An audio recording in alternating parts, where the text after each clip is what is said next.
어둠이 내린 병원 복도를 걸으며 마음이 무거워졌다. 형광등 불빛 아래로 드리운 그림자가 길게 늘어졌다. 매일 같은 시간, 같은 자리를 지나면서도 이 순간만큼은 항상 숨이 막힌다. 아버지 김민석의 병실로 향하는 발걸음이 천근만근이었다. 우리 가족의 불행은 3년 전 그날부터 시작되었다. 호텔 웨딩홀 로비는 축하 화환으로 가득했다. 재벌 3세인 최준호와의 약혼식. 모든 것이 완벽해 보였다. 어머니는 눈물을 머금고 내 웨딩드레스의 주름을 매만지셨고 아버지는 평생 처음으로 눈시울을 붉히셨다. 중경건설회사 사장이신 아버지께서는 마침내 대기업과 어깨를 나란히 할 수 있다며 기뻐하셨다. 하지만 식장에 나타난 한 여자가 모든 것을 바꿔놓았다. 검은 원피스를 입은 최준호의 전 여자친구 박지연이었다. 박지연은 최준호의 아이를 가졌다며 소동을 벌였다. 웨딩홀은 순식간에 아수라장이 되었고 최준호의 어머니는 그 자리에서 약혼 파기를 선언했다. 그날의 수치심과 배신감으로 아버지는 쓰러지셨다. 뇌출혈이었다. 언론은 우리 가족의 스캔들을 낱낱이 파헤쳤고 거래처들은 하나둘씩 등을 돌렸다. 결국 회사는 파산했고 막대한 빚더미가 우리를 덮쳤다. 은행 대출, 사채, 모든 것이 우리 가족을 무너뜨렸다. 어머니는 그 충격으로 우울증이 심해져 시골 외가로 내려가셨다. 이제 내가 할 수 있는 건 아버지의 수술비를 마련하는 것뿐이다. 재활병원에서 물리치사로 일하며 매일 밤 편의점 아르바이트까지 하고 있지만 빚은 줄어들 기미가 보이지 않는다. 간병인 비용을 아끼기 위해 퇴근 후엔 직접 아버지를 돌본다. 마비된 오른쪽 다리를 마사지하고 휠체어를 밀며 재활 운동을 도와드린다. 오늘도 병실 앞에서 한숨을 내쉬며 생각한다. 내일은 무술도장에서 시범 경기가 있다. 상금이 2천만 원인 대회다. 아버지 몰래 태권도를 배운 지 2년. 처음에는 자기 방어를 위해 시작했지만 이제는 생계의 수단이 되었다. 이번 대회에서 우승하면 수술비의 절반은 마련할 수 있을 것 같다. 창밖으로 보이는 달빛이 어둡다. 마치 우리 가족의 미래처럼. 하지만 이제는 알고 있다. 어둠이 짙을수록 새벽은 가까이 있다는 것을. 아버지를 위해, 우리 가족을 위해 나는 오늘도 이 어둠을 견뎌낸다. 태권도장 바닥에 떨어지는 땀방울 소리가 귓가에 울렸다. 결승전 마지막 라운드 전광판의 숫자가 무겁게 흘러갔다. 상대는 전국체전 금메달리스트 출신의 이강호였다. 190cm의 장신의 근육질 체격, 체급은 달랐지만 실력은 압도적이었다.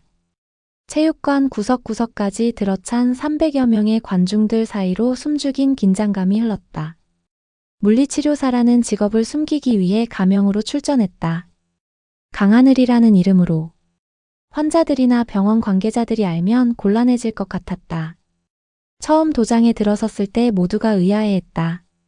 키 163cm, 체중 48kg의 마른 체구가 무슨 태권도냐고. 여자라서가 아니라 체격 때문에 우려의 시선을 보냈다. 하지만 박철호 사범님은 달랐다. 내 눈빛을 보고는 특별히 새벽반을 만들어주셨다. 매일 새벽 4시 병원 일과 시작 전에 훈련했다. 새벽 도장은 나만의 세상이었다. 쿵쿵 울리는 발차기 소리와 힘차게 외치는 기합 소리만이 가득했다. 빠른 발놀림과 정확한 타격을 위해 수천 번의 기본 동작을 반복했다. 몸에 멍이 들고 근육이 찢어질 것 같은 고통도 참았다. 그 시간만큼은 모든 걱정을 잊을 수 있었다. 지금 전광판에는 2라운드까지의 점수가 적혀 있었다. 이강호 15점, 강하늘 7점.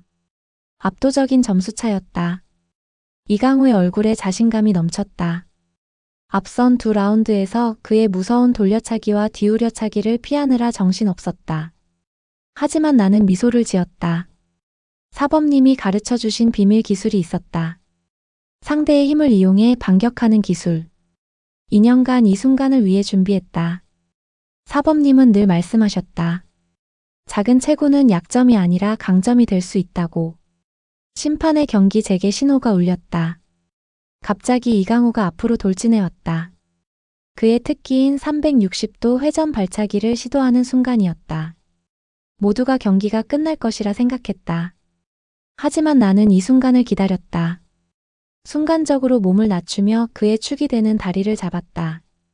균형을 잃은 이강호가 허공에 떴다.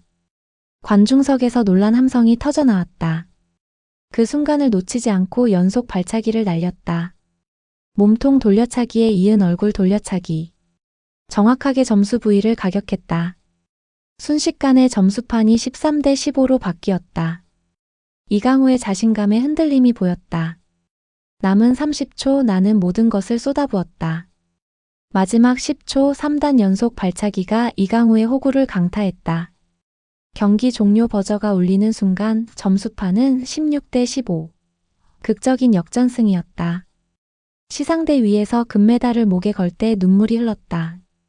상금 2천만 원. 아버지의 수술비를 위해 시작한 태권도가 이제는 내 삶의 일부가 되어 있었다. 주먹을 꽉 쥐며 메달을 바라보았다. 이제 시작이라고. 더 큰 대회에 나가 아버지의 완치를 위한 돈을 모을 것이라고.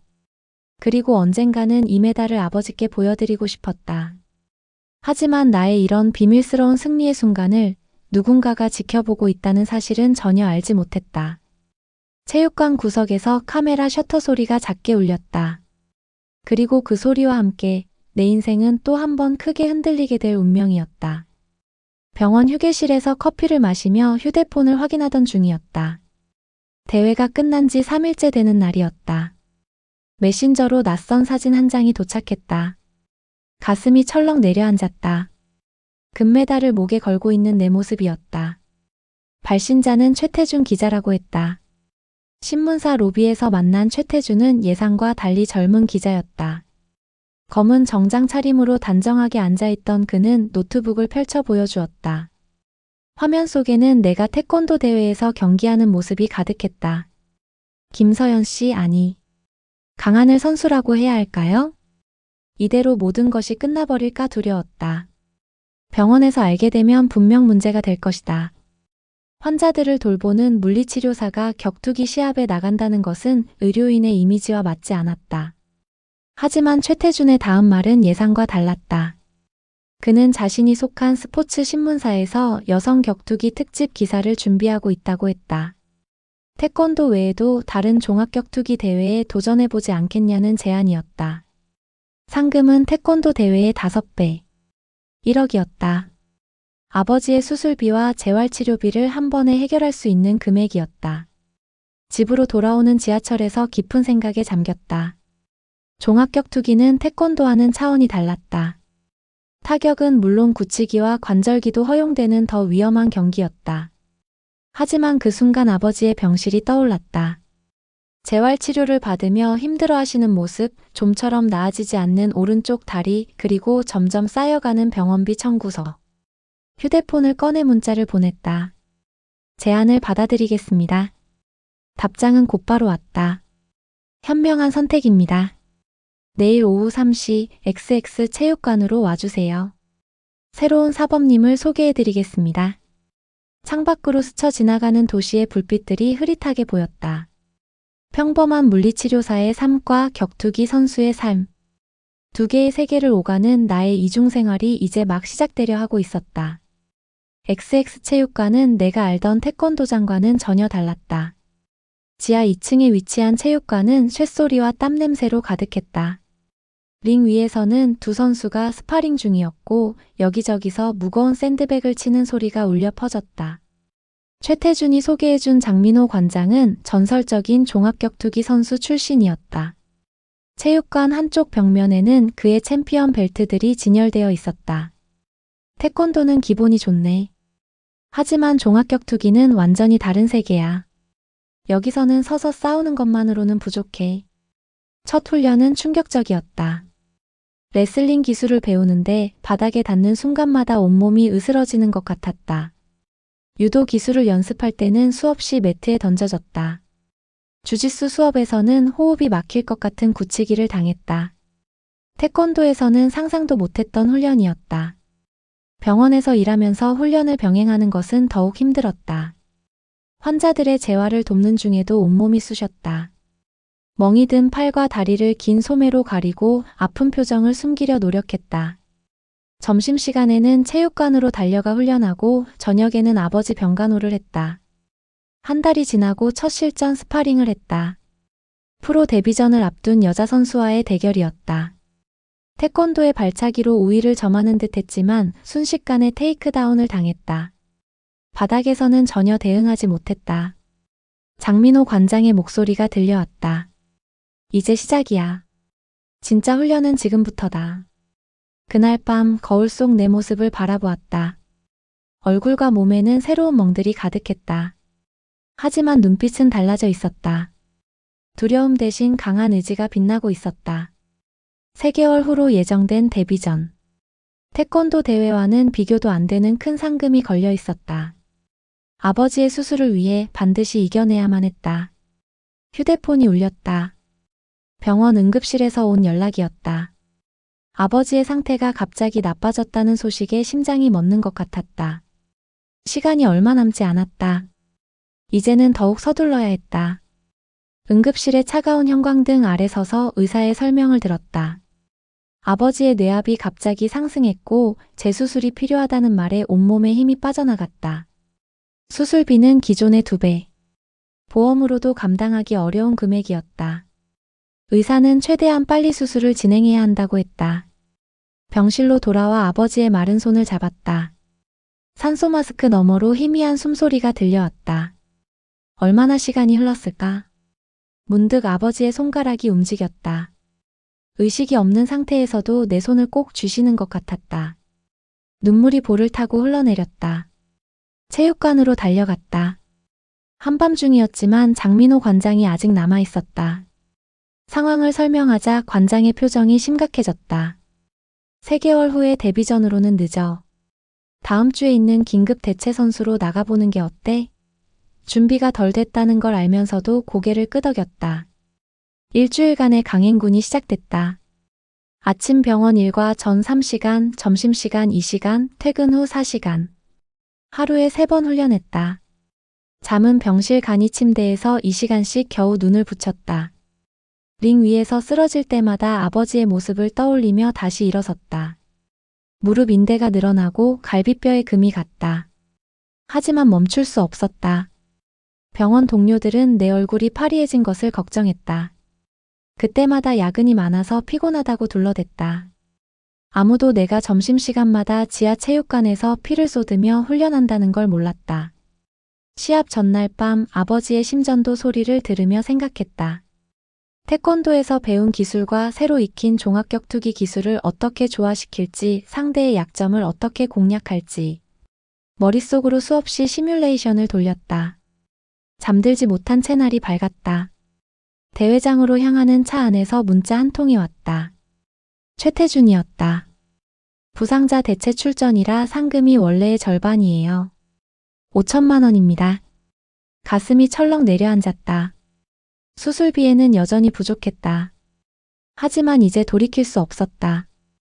오늘의 시합이 아버지의 생명과 직결되어 있었다. 경기장에 도착했다. 상대방은 4연승 중인 강자였다. 체육관에서 스파링하던 모습을 본 적이 있었다. 타격도 강했지만 그라운드 기술은 더 무서웠다. 라커룸 거울 앞에서 붕대를 감으며 깊게 숨을 들이마셨다. 이것이 아버지를 살릴 마지막 기회일지도 모른다는 생각이 머릿속을 지배했다. 팽팽한 긴장감이 케이지를 감쌌다. 상대 박진아는 나보다 10kg 더 무거웠다. 체급이 다른 선수와의 대결. 체육관에서 장민호 관장이 그토록 만류했던 이유를 이제야 실감했다. 레퍼리가 경기 시작을 알리는 순간 관중들의 함성이 귀를 가득 채웠다. 첫 번째 라운드는 악몽 같았다. 박진아의 강력한 펀치가 내 가드를 뚫고 들어왔다. 코뼈가 부러지는 소리와 함께 시야가 붉게 물들었다. 입안에서는 피맛이 났다. 태권도 대회에서는 경험하지 못했던 폭력적인 타격이었다. 코너에서 장민호 관장의 고함 소리가 들렸다. 버텨. 일단 버텨. 2번째 라운드. 박진아의 공격이 더욱 거세졌다. 그러나 그녀의 호흡이 조금씩 가빠지고 있다는 걸 감지했다. 무거운 체중이 오히려 약점이 되기 시작한 것이다. 나는 케이지를 최대한 넓게 써가며 그녀의 체력을 소진시켰다. 물리치료사로 일하며 배운 인체의 구조가 도움이 됐다. 어떤 동작에서 가장 많은 에너지가 소비되는지 알고 있었다. 마지막 라운드 시작 직전 코너에서 얼음찜질을 받으며 아버지를 떠올렸다. 수술실에 홀로 누워 계실 아버지. 이 순간에도 시간은 무자비하게 흘러가고 있었다. 벨이 울렸다. 이제는 모든 것을 쏟아부어야 할 때였다. 박진아의 움직임이 눈에 보이기 시작했다. 펀치의 궤적이 슬로모션처럼 느리게 다가왔다. 옆으로 비켜서며 태권도의 발차기를 날렸다. 정확하게 그녀의 관자놀이를 가격했다. 처음으로 박진아가 흔들렸다. 연이어 태권도 기술과 새로 배운 레슬링을 섞어가며 공격했다. 경기 종료 30초 전 결정적인 기회가 왔다. 박진아의 테이크다운을 피하며 초크홀드를 걸었다. 장민호 관장에게 배운 그대로였다. 숨통이 조여오자 박진아가 탭을 했다. 서브미션 승리. 케이지 안은 순식간에 환호성으로 가득 찼다. 승리의 기쁨도 잠시 바로 구급차를 타고 병원으로 향했다. 얼굴은 엉망이 됐지만 지갑 속에는 5천만 원의 수표가 들어있었다. 부족한 금액은 최태준이 먼저 제안해왔다. 내 경기 영상을 판권으로 해서 나머지 수술비를 미리 지원해주겠다고 했다. 응급실에서 치료를 받으며 문자를 확인했다. 아버지의 수술은 무사히 시작됐다고 했다. 마취 크림을 바른 얼굴 위로 뜨거운 눈물이 흘러내렸다. 그러나 이 싸움이 끝이 아니라는 걸 알고 있었다. 더 큰 시련이 곧 찾아올 것이다. 수술이 끝나고 중환자실로 옮겨진 아버지의 모습은 이전과 달랐다. 거친 호흡은 잦아들었고 산소 마스크 너머로 보이는 얼굴에는 오랜만에 생기가 돌았다. 뇌압 수치도 안정을 찾았다는 담당의의 말에 그동안 움켜쥐고 있던 긴장이 스르르 풀렸다. 수술은 성공적이었다. 다만 완전한 회복까지는 최소 6개월의 재활이 필요하다는 말에 마음 한켠이 무거워졌다. 중환자실 간호사들은 내 부어오른 얼굴과 멍든 눈가를 걱정스레 바라봤다. 계단에서 넘어졌다는 변명이 궁색하게 들렸지만 다행히 더 이상의 질문은 없었다. 평온도 잠시 다음날 아침 일찍 원장실로 호출됐다. 삼성병원 재활의학과 20년 차 권위자인 송민국 원장은 자리에 앉자마자 태블릿을 내밀었다. 화면 속에는 케이지 안에서 피를 흘리며 싸우는 내 모습이 재생되고 있었다. 원장의 목소리는 차분했지만 그의 눈빛은 차가웠다. 김서연 씨, 이 영상에 대해 설명해 줄 수 있나요? 원장의 논리는 명확했다. 물리치료사는 환자의 치유와 회복을 돕는 의료인이다. 폭력적인 격투기 경기에 참가하는 것은 의료인의 기본 윤리에 어긋난다는 것이었다. 더구나 경기 중 입은 부상으로 환자 치료에 지장이 생긴다면 이는 중대한 문제가 될 수 있다고 했다. 선택하세요. 즉시 사직서를 제출하거나 아니면 격투기를 완전히 그만두거나. 병실로 돌아오는 발걸음이 천근만근이었다. 15층 재활병동의 긴 복도가 어느 때보다 길게 느껴졌다. 창밖은 잿빛 구름이 몰려와 곧 폭우가 쏟아질 것 같았다. 그때 최태준에게서 전화가 왔다. 다음 달에 있을 대형 대회의 메인카드로 내 경기가 예정되어 있다고 했다. 상금은 무려 1억 5천만 원. 여기에 광고 계약까지 포함하면 3억 이상의 수입이 보장된다고 했다. 아버지의 재활치료비는 물론 빚까지 모두 갚을 수 있는 금액이었다. 중환자실 의자에 앉아 깊은 생각에 잠겼다. 당장의 수술비는 해결됐지만 앞으로 6개월간의 재활치료비도 만만치 않을 것이다. 지금 직장을 잃으면 당장의 생계도 막막했다. 하지만 계속 격투기를 한다면 의료인의 길은 영원히 포기해야 할지도 모른다. 3년간 쌓은 경력, 환자들과의 신뢰, 그리고 의료인으로서의 자부심까지 모두 잃게 될 것이다. 태권도를 시작했을 때는 결코 이런 상황까지 올 줄 몰랐다. 밤 11시 병원 옥상에서 서울의 야경을 바라보며 오랫동안 망설였다. 수많은 빌딩의 불빛들이 별처럼 반짝였고 간간이 구급차 사이렌 소리가 밤 공기를 가르며 울려 퍼졌다. 이따금 응급실에서 울리는 코드블루 방송이 아득하게 들려왔다. 누군가의 생명이 또 위험에 처한 것이다. 의료인은 생명을 살리는 사람이어야 하는데 나는 지금 폭력으로 돈을 버는 길을 선택하려 하고 있다. 깊어가는 고민 속에 벨소리가 울렸다. 장민호 관장이었다. 내일 아침 일찍 체육관으로 와. 중요한 이야기가 있어. 그의 목소리에는 평소에 없던 긴박감이 서려 있었다. 네가 모르는 것들이 있어. 최태준이란 자의 진짜 정체를 알아야 해. 휴대폰을 내려놓으며 다시 한번 하늘을 올려다봤다. 구름 사이로 희미하게 보이는 별빛 하나가 깜빡였다. 저 별처럼 나도 어둠 속에서 빛나는 길을 찾을 수 있을까? 아버지의 완쾌를 바라는 딸로서의 마음, 환자를 치료하겠다는 의료인의 사명감, 그리고 링 위에서 느낀 격투기 선수로서의 새로운 꿈까지. 한 사람의 가슴 속에 이렇게 다른 삶들이 공존할 수 있다는 게 신기할 정도였다. 이른 아침, 아직 어둠이 채 가시지 않은 시간에 체육관에 도착했다. 평소와 달리 불이 모두 꺼진 체육관은 으스스한 기운마저 감돌았다. 장민호 관장은 지하 사무실에서 나를 기다리고 있었다.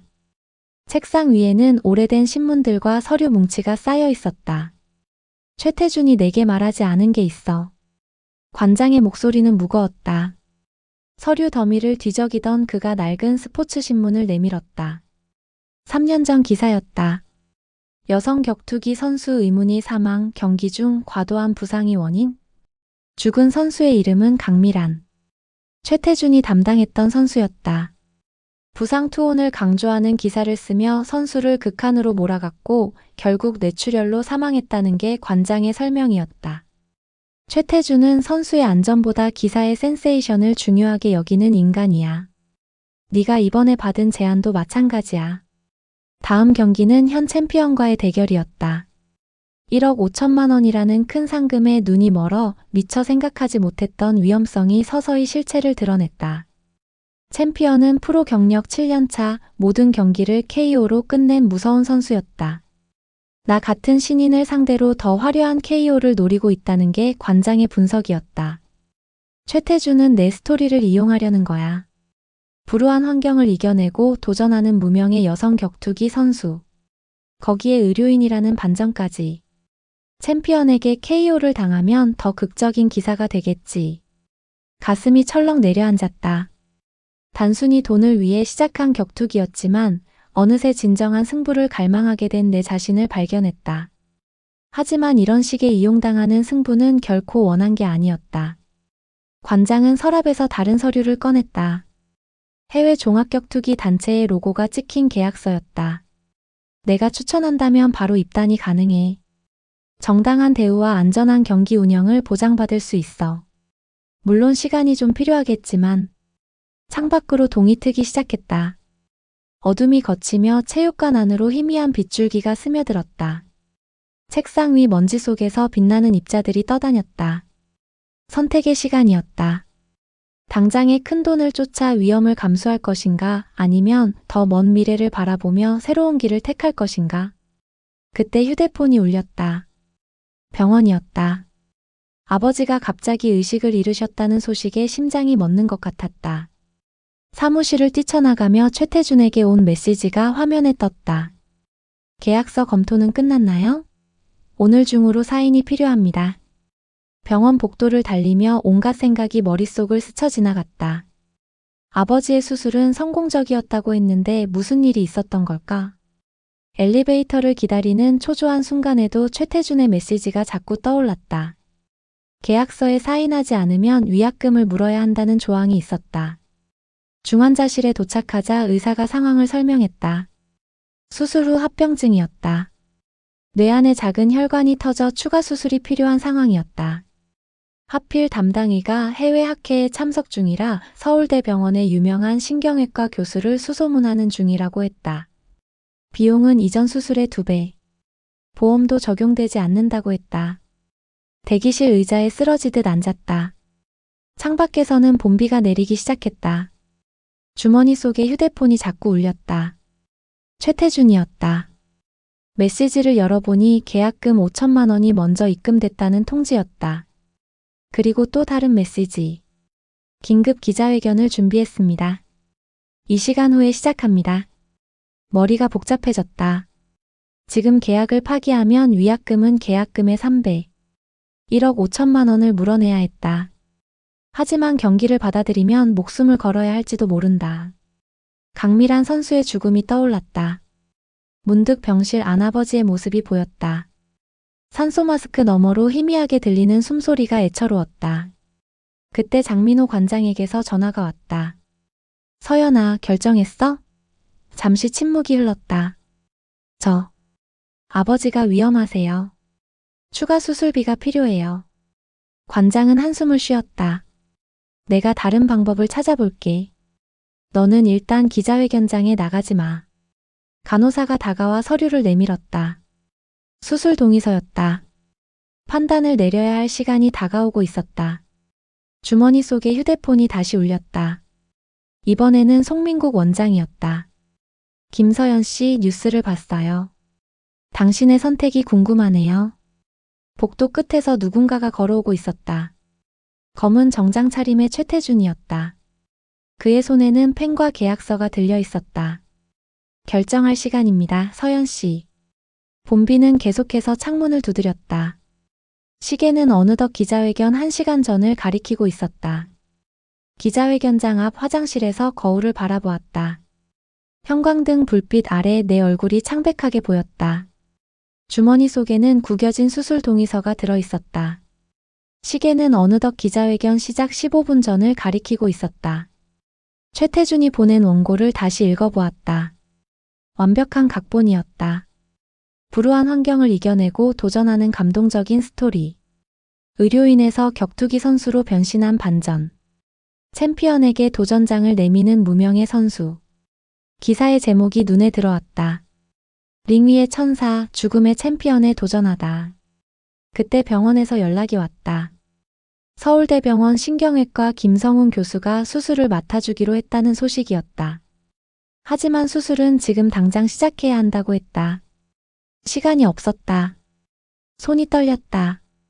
최태준이 보낸 계약서를 꺼내들었다. 사인만 하면 된다. 그러면 모든 게 해결된다. 펜을 들어 종이에 가져다 댔다. 그 순간 강밀한 선수의 기사가 떠올랐다. 죽음의 각본이 나를 기다리고 있었다. 깊게 숨을 들이마셨다. 그리고 결정을 내렸다. 기자회견장이 아닌 병원을 향해 달리기 시작했다. 뒤에서 최태준이 외치는 소리가 들렸다.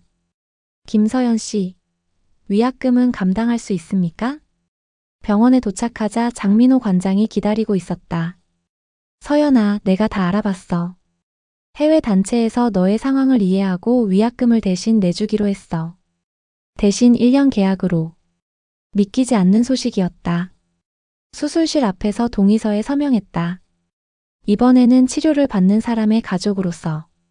의사가 다가와 말했다. 수술은 4시간 정도 걸립니다. 걱정 마세요.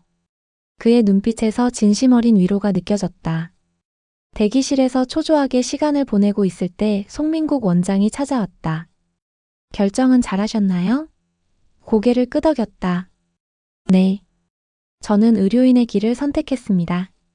하지만 잠시 망설이다 말을 이었다. 격투기를 그만두지는 않을 겁니다. 이제는 제 방식대로 제 페이스대로 해보려고 합니다. 원장은 잠시 생각에 잠기더니 말했다. 휴직을 제안하고 싶습니다. 1년간. 그동안 해외에서 격투기 선수로서의 꿈을 펼쳐보세요. 그리고 돌아오세요. 환자들이 기다릴 테니까요. 수술이 끝나고 의사가 나왔다. 성공적입니다. 이제 회복에 집중하시면 됩니다. 안도의 한숨이 나왔다. 병실 창 너머로 비가 그치고 있었다. 먹구름 사이로 희미한 빗줄기가 비치기 시작했다. 아버지의 손을 잡고 있자니 지난 시간들이 주마등처럼 스쳐 지나갔다. 태권도를 시작하던 날, 첫 대회에서 우승하던 순간 종합격투기 링에 섰던 그날. 그리고 지금. 모든 순간이 나를 이곳으로 이끌었다. 창밖에는 새로운 아침이 밝아오고 있었다. 한 사람의 딸로서, 의료인으로서, 그리고 격투기 선수로서. 나는 이제 내 삶의 모든 부분을 온전히 받아들일 수 있을 것 같았다. 이것이 바로 진정한 승리가 아닐까? 응급실 당직실에서 겨우 20분째 눈을 붙이고 있었다. 36시간 연속 근무로 몸은 천근만근이었지만 레지던트 2년 차인 나는 이미 이런 생활에 익숙해져 있었다. 새벽 3시 27분 무전이 울렸다. 응급환자 이송 중. 20대 남성, 교통사고, 다발성 골절 의심. 5분 후 도착 예정. 눈을 비비며 일어나려는 순간 이송팀에서 환자 인적사항이 전달됐다. 환자 이름 오태식 만 25세. 순간 내 심장이 멈추는 것 같았다. 오태식? 내 동생이었다. 응급실로 달려나가는 다리가 휘청거렸다. 구급차가 도착했다. 들것 위에 실려 들어오는 동생의 모습은 처참했다. 반스포츠카가 시속 80km로 중앙 분리대를 들이받은 사고라고 했다. 얼굴은 유리 파편으로 상처투성이었고 다리는 차체에 끼어 심하게 으스러져 있었다. 혈압 8050, 맥박 120, 의식은 혼미한 상태. 응급의학과 레지던트로서 수없이 보아온 익숙한 수치들이 이번만큼은 공포로 다가왔다. 오태식 환자의 가족이신가요? 의료진이 묻자 나는 고개를 끄덕였다. 곧바로 나는 치료 의료진에서 제외됐다. 가족이라는 이유로. 평소라면 내가 앞장서서 처치했을 외상 환자를 이번에는 그저 지켜볼 수밖에 없었다. 3층 수술실 앞 폭도의 차가운 의자에 앉아 기다렸다. 형광등 불빛이 희미하게 깜빡였다. 동생의 치료비가 얼마나 나올지 계산해 보았다. 다발성 골절, 내부 장기 손상 의심, 두부 외상까지. 정형외과, 신경외과, 흉부외과 수술이 모두 필요할 것이다. 대학병원 전문의를 꿈꾸며 레지던트 과정을 밟고 있었지만 월급 250만 원으로는 터무니없이 부족했다.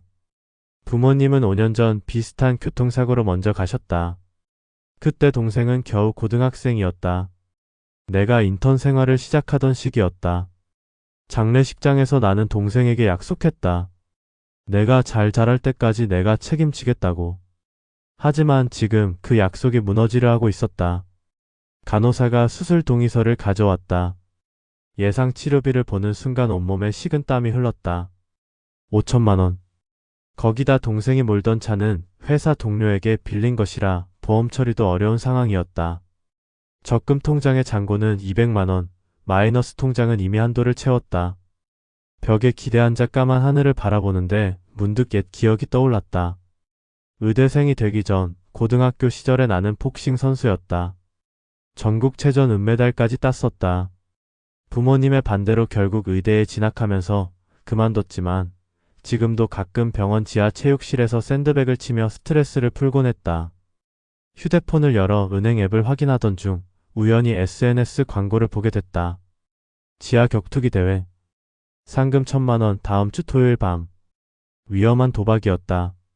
하지만 지금의 나에겐 유일한 희망처럼 보였다. 의사가, 그것도 대학병원 레지던트가 지하 격투기 선수라니. 주머니에서 청진기를 꺼내 만지작거렸다. 히포크라테스 선서가 떠올랐다. 하지만 지금은 의사이기 전에 한 명의 형이어야 했다. 수술실의 붉은 등이 여전히 차갑게 빛나고 있었다. 새벽 공기는 한층 차가워졌고 누구도 상상하지 못할 이중생활이 시작되려 하고 있었다. 지하 격투기장은 강남의 한 고급 오피스텔 지하 4층에 있었다. 방음이 완벽한 탁구장이라는 위장 간판 아래 철제 문 하나를 더 지나야 했다. 의사 가운을 벗고 후드티를 입은 채 계단을 내려가는 동안 심장 소리가 점점 커져갔다. 등록을 위해 찾아간 사무실에서 만난 관계자는 의외로 젊은 여성이었다. 이름이 필요해요. 잠시 고민하다가 대답했다. 닥터 케이지 드라이브. 케이지로 해주세요. 그녀는 의미심장한 미소를 지으며 서류를 건넸다. 의료진이 링사이드에 있지만 큰 부상은 병원으로 이송됩니다. 책임은 본인이 집니다. 대기실은 마치 작은 병원 같았다. 붕대와 파스, 간이 의료용품들이 구비되어 있었다. 상처 치료하는 법을 조언하는 내 모습이 우습게 느껴졌다. 의사가 격투기 선수를 하며 다른 선수들의 상처를 치료해주는 아이러니한 상황이었다. 첫 상대는 178cm, 75kg의 전직 킥복서였다.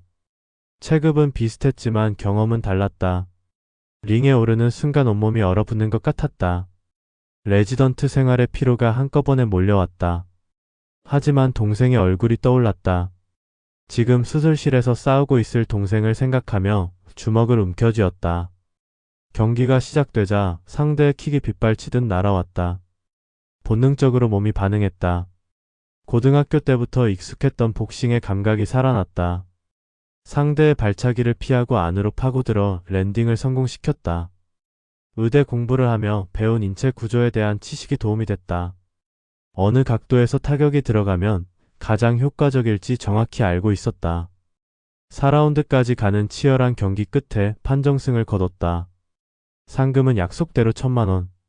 부족했지만 일단 급한 불은 끌 수 있었다.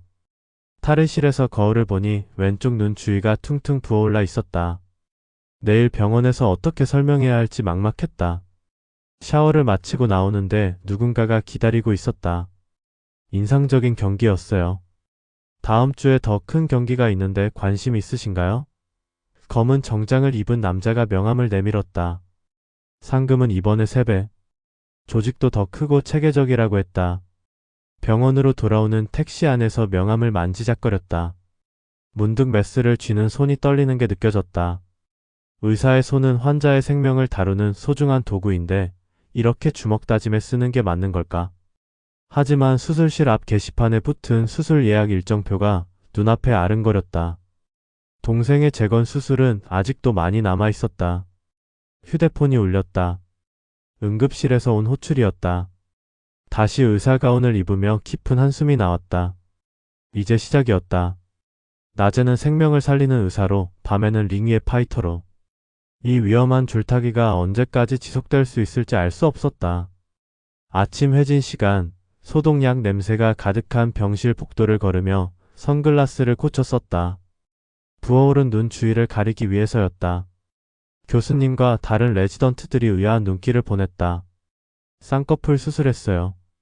궁색한 변명이 입에서 흘러나왔다. 오늘따라 회진이 길게 느껴졌다. 신경외과에서는 동생의 상태가 안정되고 있다는 소식을 전했다. 하지만 다리 수술이 남아 있었다. 정형외과 전문의와 상담한 결과 6번의 재건 수술이 더 필요하다고 했다. 치료비는 계속해서 불어날 것이다. 당직실에서 잠시 눈을 붙이려는데 어제 받은 명함이 눈에 들어왔다. 강현우 대표 언더그라운드 파이팅 리그. 다음 경기의 상금은 3,000만 원. 하지만 상대는 프로 종합격투기 선수 출신이라고 했다. 폭식만으로는 역부족일 것이다. 점심시간을 이용해 병원 지하 체육실로 향했다. 유튜브로 종합격투기 기술을 독학하기 시작했다. 레슬링, 주짓수, 타격 기술까지. 의학적 지식을 바탕으로 각 기술이 인체에 미치는 영향을 분석했다. 마치 수술 전에 해부학을 복습하듯이. 오후 외래 진료 중에 특이한 환자를 만났다. 종합격투기 선수였다. 시합 중 입은 안면 골절로 왔다. 진료하는 내내 식은땀이 흘렀다. 환자는 내가 어제 봤던 경기 영상을 보여주며 물었다. 닥터 케이지 혹시 친형제세요? 침묵으로 답했다. 밤 10시 당직 교대 후 몰래 체육관으로 향했다. 그곳에서 만난 전직 격투기 선수 출신 트레이너는 내 상황을 이해했다. 의사 선생님, 비밀은 지켜드리죠. 대신 제 어깨 수술은 잘 부탁드립니다. 서로의 필요가 맞아떨어진 묘한 거래였다. 트레이닝은 생각보다 혹독했다. 레지던트 생활로 이미 지친 몸을 한계까지 밀어붙여야 했다. 땀으로 범벅이 된 채 바닥에 누워있는데 응급실에서 호출이 왔다. 다발성 골절 환자. 빠르게 샤워를 마치고 달려갔다. 응급실에서 환자를 치료하며 문득 깨달았다. 내가 치료하는 이 부상이 앞으로 내가 링 위에서 마주할 운명일지도 모른다는 것을.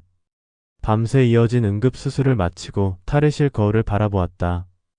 의사가운 속 붕대로 감긴 손가락들이 이제는 2가지 목적을 위해 존재했다. 생명을 살리는 손길이자 승리를 위한 주먹으로. 병원 옥상에서 강현우 대표와 만났다. 밤하늘 아래 그의 정장 차림이 더욱 검게 보였다. 이번 상대는 전직 UFC 파이터예요. 지하 경기지만 중계도 나갑니다. 마스크는 필수고요. 계약서에 사인하는 내 손이 떨렸다. 가면 뒤에 숨어야 하는 신세가 서글펐다. 다음날 아침 동생의 상태가 갑자기 나빠졌다. 혈압이 불안정해지면서 응급 처치가 필요했다. 밤새 트레이닝을 한 탓에 손이 후들거렸지만 필사적으로 처치를 마쳤다. 회진 시간에 김용은 교수가 날카로운 눈으로 내 손을 주시했다. 오태현 선생, 요즘 많이 피곤해 보이는데. 체육관으로 향하는 길에 동료 레지던트 박지원이 따라붙었다. 선배, 요즘 자주 사라지시던데. 혹시 부업이라도? 그의 시선이 내 멍든 손마디를 향했다. 둘러댈 변명을 찾는 순간 응급실에서 호출이 왔다. 살았다는 안도감도 잠시, 환자는 바로 어제 만난 트레이너였다. 갑자기 쓰러졌어요. 트레이닝 중에. 트레이너의 상태는 심각했다. 뇌출혈 의심. 수술이 필요한 상황이었다. 마취 준비를 하는 동안 그의 소지품을 정리하다가 충격적인 것을 발견했다. 강현우 대표와 주고받은 문자였다. 다음 경기는 반드시 KO로 끝내야 합니다. 내기 금액이 크니까요. 수술실 스크럽을 입으면서 머릿속이 복잡해졌다. 트레이너의 뇌출혈도 이런 식의 승부 조작과 관련이 있을까? 다음 경기에서 나도 같은 운명을 맞게 될지도 모른다는 생각에 등줄기가 서늘해졌다. 하지만 동생의 수술비를 생각하면 쉽게 발을 뺄 수도 없는 노릇이었다. 수술은 6시간 만에 끝났다. 다행히 성공적이었다. 탈의실에서 가운을 벗는데 김용은 교수가 들어왔다. 오태현 선생, 잠깐 이야기 좀 할까? 책상 위에는 내가 사인한 계약서 사본이 놓여 있었다. 심장이 멎는 것 같았다. 설명해줄 기회를 주겠습니다. 내일 아침까지요. 교수의 목소리는 무거웠다. 폭도를 걸어 나오는데 휴대폰이 울렸다. 강현우였다. 경기 일정이 앞당겨졌습니다. 이번 주 토요일 밤입니다. 창밖으로 구급차 사이렌 소리가 울려 퍼졌다. 누군가의 생명이 또 위험에 처한 것이다. 의사로서 생명을 구하는 것과 돈을 위해 목숨을 거는 것 사이에서 나는 어떤 선택을 해야 하는 걸까? 김용훈 교수의 연구실은 정막이 감돌았다. 창밖으로 보이는 새벽녘 서울의 스카이라인이 흐릿했다. 레지던트가 지하 격투기를 한다. 병원 이사회에 보고해야 하는 거 알죠? 교수의 목소리는 예상과 달리 차분했다. 설명을 시작했다. 동생의 사고 치료비, 그리고 막막했던 현실까지. 말을 마치자 긴 침묵이 이어졌다. 교수는 서랍에서 오래된 사진 한 장을 꺼냈다. 20년 전 복싱 선수였던 자신의 모습이었다. 나도 비슷한 선택을 했었다. 동생의 백혈병 치료비를 위해서. 그리고 교수는 충격적인 제안을 했다. 지하 격투기 조직의 내부 고발을 돕자는 것이었다. 경찰이 이미 수사 중이며 강현우의 조직이 단순한 격투기 대회가 아닌 불법 도박과 약물 거래의 온상이라는 것이다. 고민할 시간이 없었다. 트레이너의 뇌출혈도 승부 조작 과정에서 벌어진 사고일 가능성이 컸다. 이대로 경기에 나갔다가는 내가 다음 희생자가 될 수도 있었다. 하지만 동생의 치료비는 여전히 발목을 잡았다. 교수가 다시 입을 열었다. 병원 장학재단에서 동생 치료비를 지원하겠다고 했어요. 대신 한 가지 조건이 있습니다. 그의 제안은 단순했다.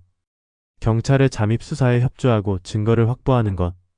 의사와 격투기 선수라는 이중 신분을 마지막으로 활용하라는 것이었다. 연구실을 나서는데 응급실에서 연락이 왔다. 트레이너가 깨어났다는 소식이었다. 병실로 향하는 발걸음이 무거웠다. 그의 입에서 어떤 이야기가 나올지 두려웠다. 폭도 끝에서 강현우가 걸어오고 있었다. 그의 손에는 서류 봉투가 들려 있었다. 병실 앞에서 잠시 멈춰섰다. 창문으로 보이는 트레이너의 모습이 평소와 달리 불안해 보였다. 강현우가 내 어깨를 두드렸다. 걱정 마세요. 우리 트레이너는 입이 무거운 사람이니까. 그 말에 담긴 의미가 섬뜩하게 느껴졌다. 휴대폰이 울렸다. 경찰이었다. 오태현 씨 결심하셨습니까? 대답 대신 깊은 한숨이 나왔다. 맞은편 병실에서는 동생이 재활치료를 받고 있었다. 이제는 선택해야 할 때였다. 의사로서의 양심, 형으로서의 책임, 그리고 정의 사이에서. 경찰의 지원을 받아 몸에 소형 녹음기를 장착했다. 심장 모니터링 패치처럼 생긴 장치였다. 의사라는 직업 덕분에 자연스럽게 착용할 수 있었다. 토요일 밤이 다가올수록 초조함이 커져갔다. 경기 전날 트레이너가 갑자기 퇴원을 요청했다. 의학적으로는 아직 이르다고 만류했지만 강현우의 사람들이 데리러 왔다는 말에 막을 수 없었다. 퇴원 수속을 밟으며 트레이너의 눈빛이 불안해 보였다. 조심하세요, 선생님. 작게 속삭인 말이 가슴을 무겁게 했다. 격투장으로 향하는 차 안에서 강현우가 특별한 제안을 했다. 3라운드에 KO로 져주면 5천만 원을 더 드리죠. 승부 조작을 증명할 명백한 증거였다. 녹음기가 제대로 작동하기를 기도했다. 거절하면 의심을 살 것 같아 모호한 대답으로 상황을 넘겼다. 로커룸에서 준비를 하는데 옆 선수가 쓰러졌다. 의사 본능이 돌아왔다. 진찰해보니 각성제 과다 복용이 의심됐다. 경기 전 약물 주입이 일상적으로 이뤄지고 있었던 것이다. 응급 처치를 하면서 주변을 살폈다. 구석에 놓인 가방에서 주사기들이 보였다. 링에 오르기 직전 동생에게서 문자가 왔다. 형, 재활 훈련 시작했어. 걷는 연습도 조금씩 하고 있어. 눈시울이 뜨거워졌다. 이것이 마지막이다. 이 경기가 끝나면 모든 것이 밝혀질 것이다. 상대는 예상대로 강했다. UFC 출신다운 정교한 기술과 파괴력이 느껴졌다. 1라운드를 겨우 버티고 나니 코너에서 이상한 제안이 들어왔다. 링 닥터를 부를까요? 주사 한 대면 끝날 텐데. 증거는 계속해서 쌓여가고 있었다. 2라운드 중반 상대의 킥이 머리를 강타했다. 순간 시야가 흐려졌다. 의학적 지식이 발휘되는 순간이었다. 이대로 가다간 뇌진탕으로 이어질 수 있었다. 하지만 지금 쓰러질 수는 없었다. 증거 수집이 아직 부족했다. 3라운드 시작 직전 강현우가 다시 귓속말을 했다. 져줘요. 아니면 동생한테 안 좋을 텐데. 그 순간 분노가 치밀었다. 의사인 내가 생명을 다루는 사람이 이런 비열한 협박에 굴복할 순 없었다. 경기가 시작되고 상대의 펀치가 날아왔다. 이번에는 피하지 않았다. 정면으로 맞으며 거리를 좁혔다. 상대가 당황한 틈을 타 배운 대로 기술을 걸었다. 레슬링 테이크다운에 이은 초크홀드. 트레이너에게 배운 마지막 기술이었다. 상대가 탭을 치는 순간 경찰들이 격투장으로 들이닥쳤다. 강현우와 그의 부하들이 체포되는 모습을 지켜보았다. 승리의 기쁨도 잠시 응급실에서 연락이 왔다. 트레이너가 다시 쓰러졌다는 소식이었다. 아직 의사로서의 싸움은 끝나지 않은 것이다. 격투장에서 병원까지 구급차를 직접 몰았다. 아직 링복 차림이었다. 얼굴에 뭔가 상처도 그대로였다. 응급실에 도착하자 의료진들이 놀란 표정으로 나를 바라봤다. 하지만 지금은 그런 걸 신경 쓸 겨를이 없었다. 트레이너의 상태는 심각했다. 두 번째 뇌출혈. 이번에는 첫 번째보다 출혈량이 더 많았다. 강현우의 사람들이 억지로 데려갔을 때 이미 증상이 시작되고 있었을 것이다. CT 스캔 결과를 보는 내 손이 떨렸다. 김용훈 교수가 수술실로 향하던 중 내게 말했다. 이번엔 자네가 집도의로 들어가게.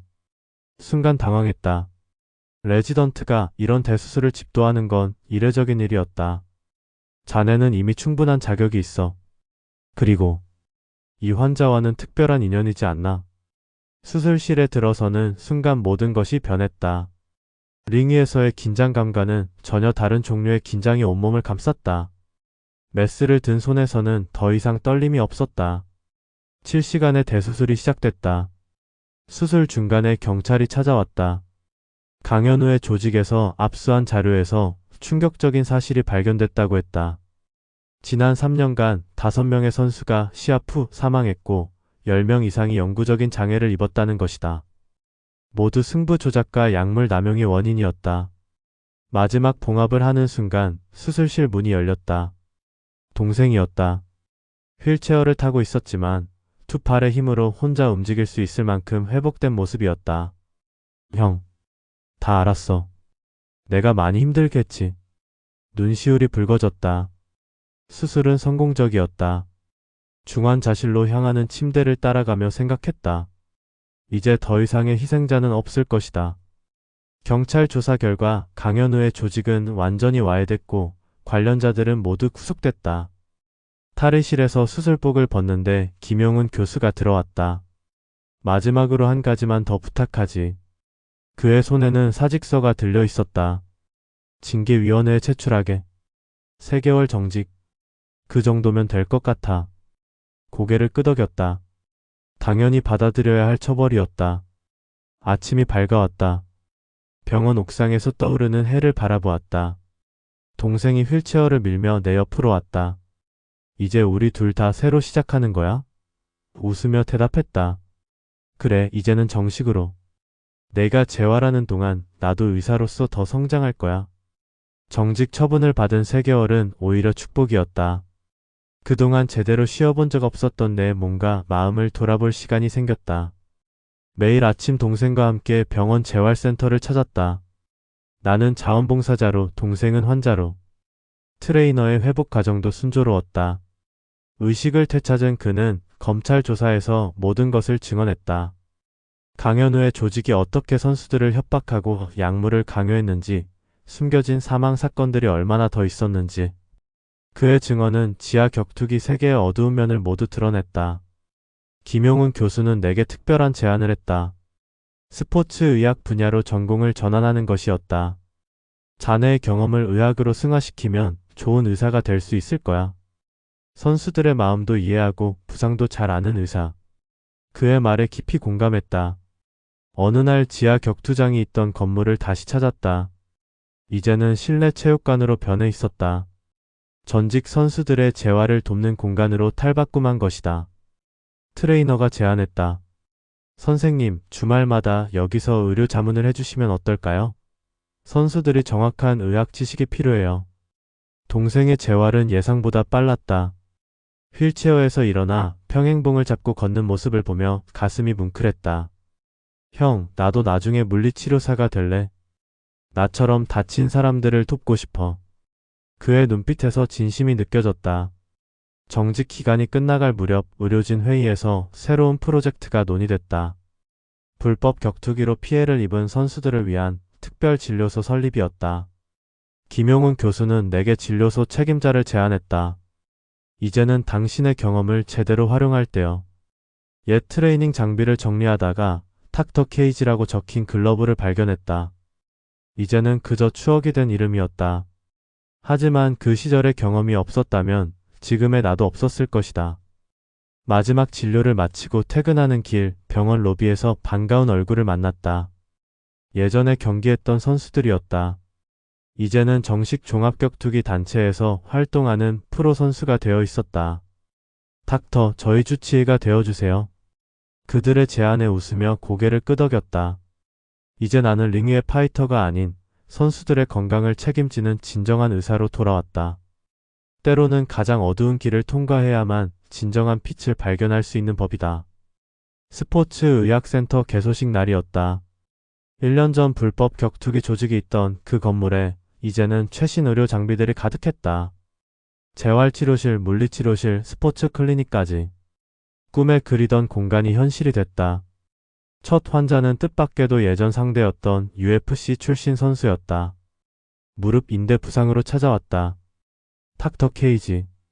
아니, 오태현 선생님을 믿고 왔습니다. 그의 진료를 보면서 예전 경기가 떠올랐다. 이제는 서로 다른 위치에서 만난 우리가 웃으며 이야기를 나눌 수 있다는 게 신기했다. 동생은 물리치료학과에 입학했다. 휠체어에서 일어나 이제는 지팡이만으로 걸을 수 있게 됐다. 주말이면 센터에 와서 실습 겸 봉사활동을 했다. 형, 나도 얼른 공부해서 여기서 일하고 싶어.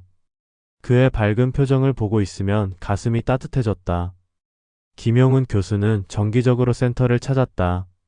한때 나처럼 복싱 선수였던 그는 이제 스포츠 의학의 권위자가 되어 있었다. 자네가 이런 곳을 만들어낼 줄 알았어. 선수의 경험과 의사의 지식이 만나면 이런 기적이 일어나는 거지. 트레이너는 센터의 자문위원이 됐다. 그의 경험은 선수들의 재활 프로그램을 만드는 데 큰 도움이 됐다.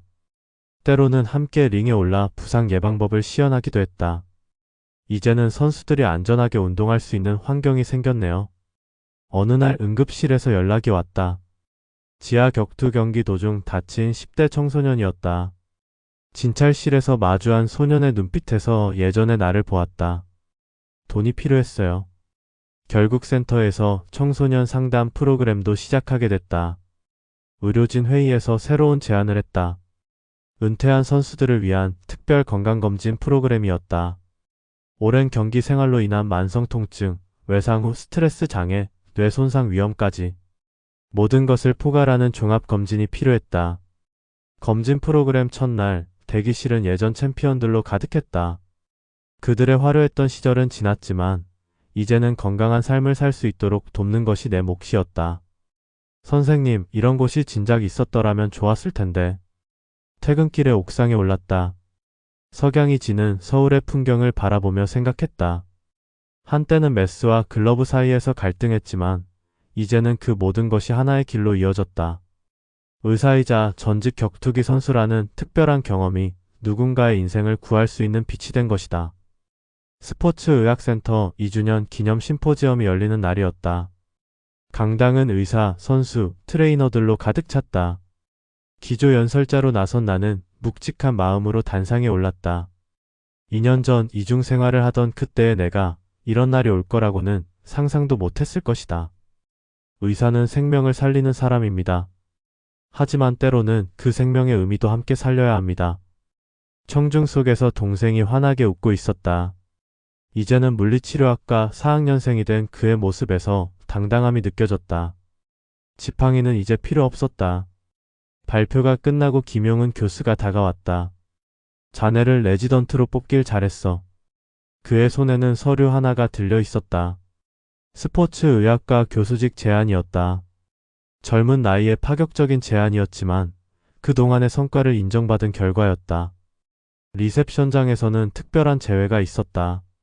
강연후 사건으로 수사했던 형사들이 찾아온 것이다. 덕분에 지하 격투기 조직들이 많이 사라졌습니다. 하지만 새로운 형태로 다시 생기고 있어요. 그들의 이야기를 들으며 새로운 사명감이 생겼다. 늦은 밤 센터에 불을 끄려는데 응급실에서 연락이 왔다. 또 다른 지하 격투기 피해자였다. 서둘러 진료실로 향하는 길에 생각했다. 이제는 혼자가 아니다. 동생, 트레이너, 의료진들, 그리고 새로 영입된 상담 전문가들까지. 우리는 팀이 되어 이들을 도울 수 있다. 다음날 아침 회의실에서 새로운 프로젝트를 논의했다. 불법 격투기 예방을 위한 순회 강연과 무료 검진이었다. 특히 취약계층 청소년들을 위한 프로그램에 중점을 뒀다. 저도 그들처럼 막막했던 적이 있었으니까요. 점심시간, 옥상 정원에서 도시락을 먹는데 트레이너가 찾아왔다. 그의 제자들이 정식 프로 무대에서 좋은 성적을 내고 있다는 소식이었다. 이제는 선수들이 제대로 된 의료 지원을 받으며 운동할 수 있어서 다행이에요. 저녁이 되어 진료를 마치고 나왔다. 주차장에서 동생과 마주쳤다. 형, 우리 옛날 격투장 있던 곳 한번 가볼까? 그곳은 이제 완전히 달라져 있었다. 어두침침했던 지하는 밝은 재활센터가 됐고 숨겨졌던 공간들은 모두 투명한 유리창으로 바뀌어 있었다. 집으로 가는 길 달빛이 유난히 밝았다. 예전에는 이중생활의 무게로 무거웠던 밤이었지만 이제는 다른 누군가의 인생을 밝힐 수 있는 희망의 시간이 됐다. 메스를 든 손과 글러브를 낀 손의 기억이 하나로 완성되어 마침내 온전한 의사가 된 것이다.